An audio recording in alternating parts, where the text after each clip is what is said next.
Human history actually includes a history of power struggles. The Roman Empire fully embodies this definition. Civil wars, political disputes, conspiracies, and assassinations. All these are like inseparable parts of the empire's history.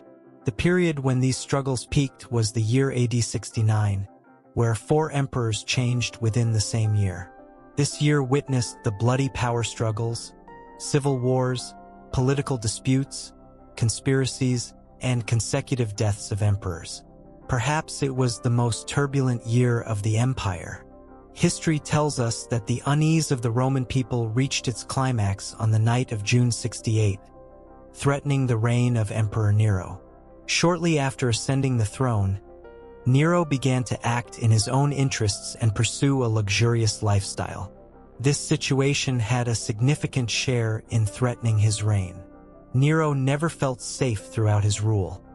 He was surrounded by politicians ready to plot against him, make assassination plans, and overthrow him. This situation made him more dangerous than usual, and he started eliminating anyone suspected of undermining his position. All of these contributed to Nero's notorious reputation.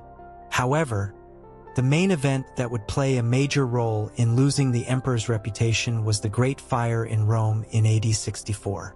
The fire, which lasted for 6 days and 7 nights, almost destroyed a large part of the city. After the fire, Nero helped those who had no place to stay, found various criminals, and punished them. However, some Romans had great doubts about the emperor. According to them, Nero, who set fire to the structures he disliked without hesitation, was responsible for the disaster. In Rome, there are some constant factors that lead to the end of emperors: harsh oppression policies, favoritism, and heavy taxes. Nero had displayed a criticized administration when considering these issues, and inevitably, he faced a rebellion at the end of the process. Although he managed to suppress the revolts in Rome, ending the tension between the palace and the Senate would not be easy. Nero was on the brink, and he was dragging the empire with him. The emperor, who had lost the support of the army, the Senate, and the people, aroused the desire for a new ruler to take over. One of the candidates planned to replace him was Galba, serving as the governor of Spain. Galba had begun to gain support from the people and the Senate, who were tired of Nero's rule. On the night of June 8th, this was exactly what horrified Nero. Someone to replace him had actually been found long ago. What was even worse, a letter brought to him declared him a traitor by the Senate. It was too late for everything. He would surrender and be executed in a shameful way. However, the emperor decided how he would die, and on June 9th, AD 68, he committed suicide. Nero's death was expected to bring peace, but it did not. When Galba received the news of Nero's death, he was still in Spain and learned that he had been declared emperor. He killed those who could threaten him to maintain control in Spain. Some key positions were entrusted to a few men he trusted. Then he set off for Rome to take over the administration. However, he had no connection. In other words, the rule of Julius Clavis, who had been governing Rome since the establishment of the empire, ended with Nero's death. Galba's biggest supporters, the guards appointed here, Republican senators, and some politicians serving in Spain, were affected by Nero's wrath. However, the ties established thanks to this alliance were not as strong as thought. Most of the supporters consisted of those who wanted to receive rewards they could not obtain in Nero's empire. However, nothing went as they hoped. Galba had always shown a strict attitude in his political career and prioritized justice even in the smallest incidents. He knew that he could only maintain the necessary order and discipline in this way. He continued this attitude even after wearing the laurel crown of the empire. However, with his actions, he began to gain a reputation for cruelty and tyranny. Before coming to Rome, Galba had burdened the communities that were undecided about supporting him in the provinces of Spain and Gaul with heavy taxes, even demolishing the walls of some cities to punish the city dwellers. Upon his arrival in Rome, he began efforts to make the sailors, whom he had previously removed from the rowing duty and turned into soldiers, return to their old duties. He did not hesitate to resort to violence to ensure the unquestionable implementation of his orders and clearly showed that he would not refrain from using force.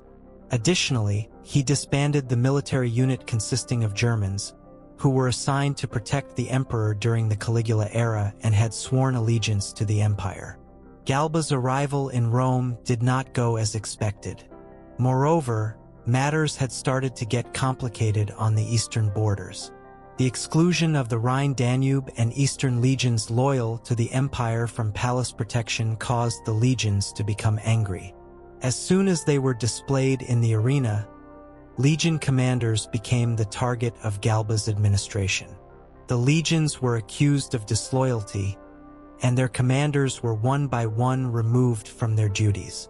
However, none of this diminished the dissatisfaction. The number of those who did not support him was increasing every day. In addition, the emperor had a major problem. He had not yet been able to fulfill the payment promised to the Plato guards he brought to his side to hold the empire. Eventually, in January of AD 69, the 4th and 22nd Legions of Upper Germany refused to swear allegiance to Galba and demanded the selection of a new emperor.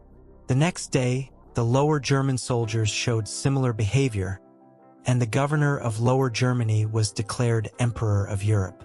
Upon hearing about the rebellion, Galba was initially in great panic. He was aware that his power would be shaken, and he declared his adopted son Rusius Carpus as the heir. Galba had offended a highly ambitious aristocrat who expected to be honored. Marcus Serius Otho had actually supported Galba's empire after Nero's death and had participated in the march to Rome with him. The main reason for this support was a personal feud with Nero. Otho had pressured him to marry in order to obtain him. This situation had enabled Otho to establish a good relationship with Galba throughout his empire by distancing himself from Nero. In fact, Otho had become one of the leading commanders of the Germans. However, he too had not been able to see the return of the support he gave. Now, the appointment of another heir to the empire had already broken the already thin threads. Otho bribed the Predator guards, who were quite uncomfortable with the emperor, to become emperor while declaring Galba as an enemy. When the news of the rebellion reached Galba, he immediately fell into great panic. He realized that his empire had already slipped through his hands when he went out to calm the situation as soon as he heard about the rebellion. There were no supporters left. Shortly after, he was captured by the Praetorian guards and killed with his adopted son in the Roman Forum. After Galba's death, the Senate declared Otho as emperor. The Roman people, tired of heavy taxes, massacres, and sanctions, welcomed the arrival of the new emperor with great joy. Despite being ambitious and greedy, Otho had not gained a reputation for cruelty like the previous emperors. Therefore, he was expected to be a fair emperor. Indeed, he was. After ascending the throne, he displayed a peace-loving approach.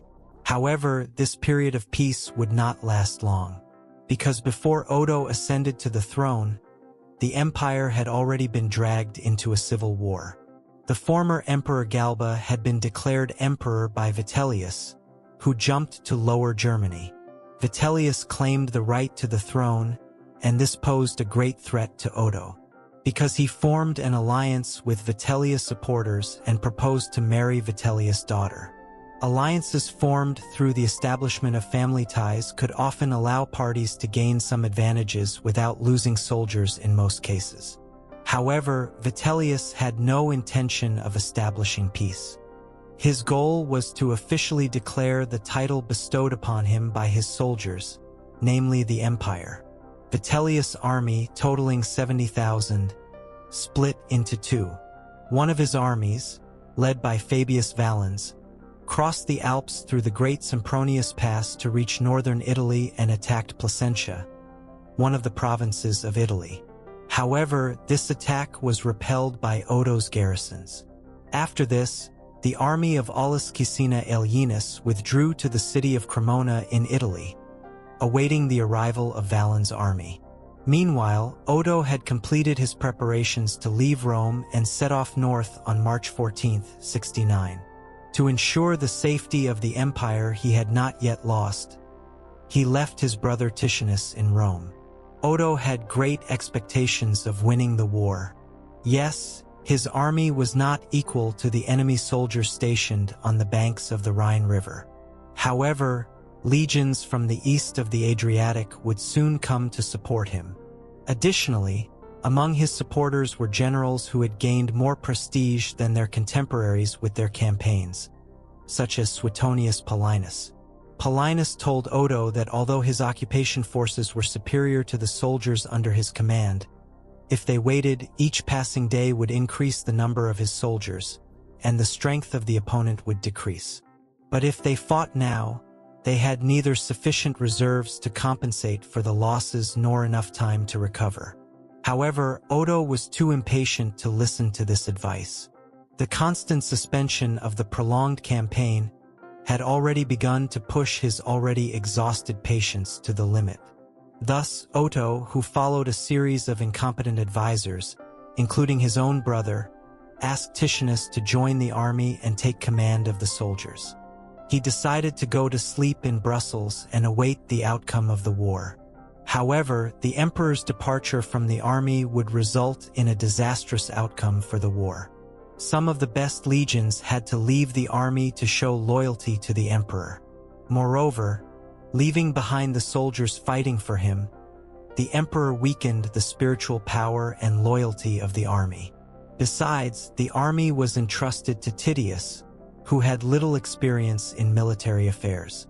Although he had won a series of small victories and repelled the enemy in the first municipal battle on April 14th, he managed to win the soldiers who fought for the emperor. When the news of the defeat reached the scientific density, most of the units tried to persuade Otho to go to the battlefield. However, Otho said that he would no longer allow his soldiers to die and accepted the defeat the same day, committing suicide.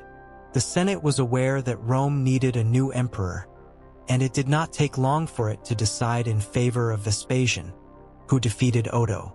On April 19, 69, Vitellius was officially elected emperor of Rome. Now all authority was in his hands, but there were quite a few who did not accept his rule from the beginning. From the moment he took over, he had to deal with a series of problems. Choosing the anniversary of the Ares War, believed to have a bad prophecy, to assume the duty of Pontifex Maximus, a religious and sacred office given to emperors in Rome, disturbed the Roman people. In addition, he had brought the empire's treasury to the brink of bankruptcy. He gave banquets 3 times a day, in the morning, noon, and evening. Vitellius had to resort to effective methods to rid himself of the usurers, brokers, and tax collectors who demanded payment of his debt. Kill them.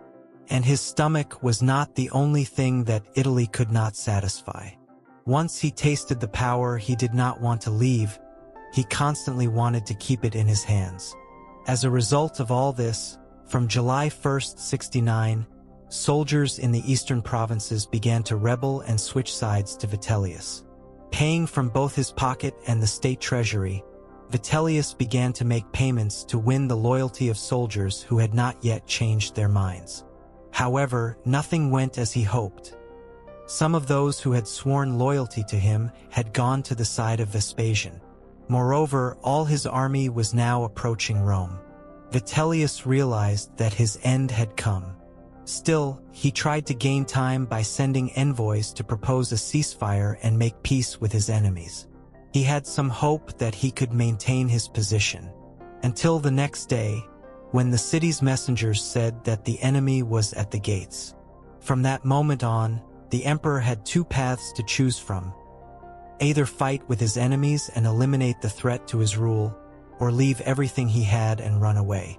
Vitellius chose the easy one, which was to escape, and made the necessary preparations for it. However, it was too late for everything. After a while, Vespasian's soldiers entered Rome, and Vitellius was captured in his palace and executed. After Vitellius' death on December 21, 69, the Senate declared Vespasian emperor. During Vespasian's rule, unlike the three emperors before him, he did not encounter a rival threatening his empire. The year 69, which had passed with bloody power struggles and changes of empire, had finally come to an end. The stable dominance of the Julius Claudius dynasty, which ended with Nero, gave way to the Flavius dynasty with Vespasian. Vespasian died of natural causes in AD 79. However, the Flavius dynasty would continue to dominate the stage until AD 96.